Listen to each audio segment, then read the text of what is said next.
สบายดีพ่อแม่พี่น้องป้องปรายเพิ่นสุคนเนาะ FC ทางช่องบ่ภูมิชาแนลเนาะมื้อนี้บ่ภูมิก็สิมาตามแนวทางพี่น้องคือเก่าเนาะสำหรับหวยลาวสตาร์เนาะงวดวันที่10เดือน10 68เนาะพี่น้องเนาะมาเบิ่งผลมานอกนำกันเนาะสำหรับข้างบน074ข้างล่างออก20เมื่อวานนี้ก็ออก47เมื่อวานนี้ก็ออก14174เนาะมื้อนี้ก็74คือเก่าหวยลาวสตาร์ออกตัวเก่าพี่น้อง สำหรับมื้อนี้เนาะเด่นกับรุดเนาะพี่น้องเนาะบ่ตัวเด่นรุดเด้อพี่น้องเด้อเด่น5 9เนาะบ่มาเนาะพี่น้องรุดกับรุดนะตัวเลขก็ให้เพื่อเป็นแนวทางเนาะพี่น้องเนาะรุดก็คือรุดเนาะครับเนาะเพราะฉะนั้นก็ไปกันต่อเนาะงวดวันที่11ตุลาเนาะพี่น้อง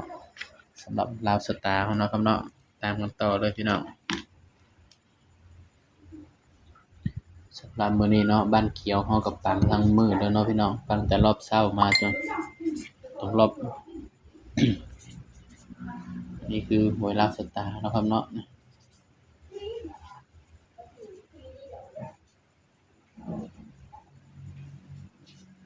ลาวสตาร์งวดวันที่11ตุลา68เนาะพี่น้อง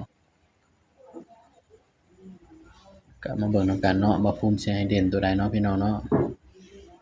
สำหรับลาวสตาร์มื้อนี้เมื่อวานนี้ออกหยัง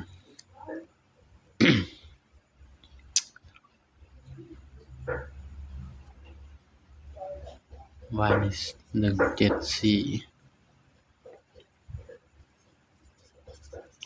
174มื้อนี้ออก20074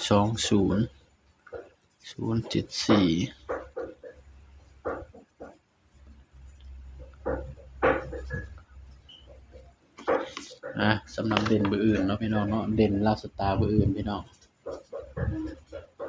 สำหรับตัวเด่นเนาะให้เด่นไปที่8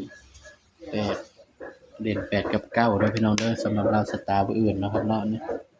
บ่าวให้เด่น8กับ9พี่น้องย้ำว่าตัวเลขก็เป็นเพียงแนวทางเนาะครับเนาะมีเข้าแล้วก็มีหลุดเนาะพี่น้องเนาะมักก็ตามบ่มักก็เลื่อนผ่านเนาะครับเนาะเพราะฉะนั้นก็ ให้เพื่อเป็นแนวทางเนาะครับเนาะก็มาจับคู่นำกันเลยพี่น้อง81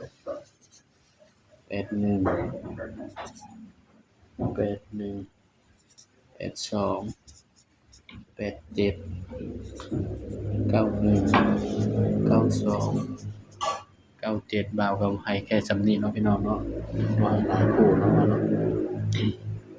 ให้แค่นี้เนาะพี่น้องเนาะสำหรับสูตร3ตัวเม็ดเดียวเนาะครับเนาะนี่897สำหรับแนวทางเนาะพี่น้องเนาะถ้าใครเป็นสายรูดสายวิ่งเนาะบ่าวแนะนำให้ตัวนี้เนาะนี่ให้วิ่ง7ตัวเดียวเนาะพี่น้อง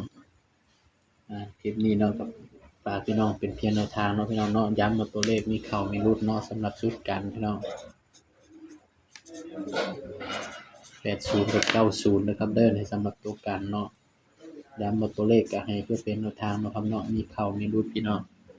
สำหรับคลิปนี้เนาะบ่ภูมิก็ฝากพี่น้องเพียงส่ำนี้เนาะอย่าลืมกดไลค์กดแชร์กดติดตามบ่ภูมิ Channel ด้วยนะครับเด้อสวัสดีครับ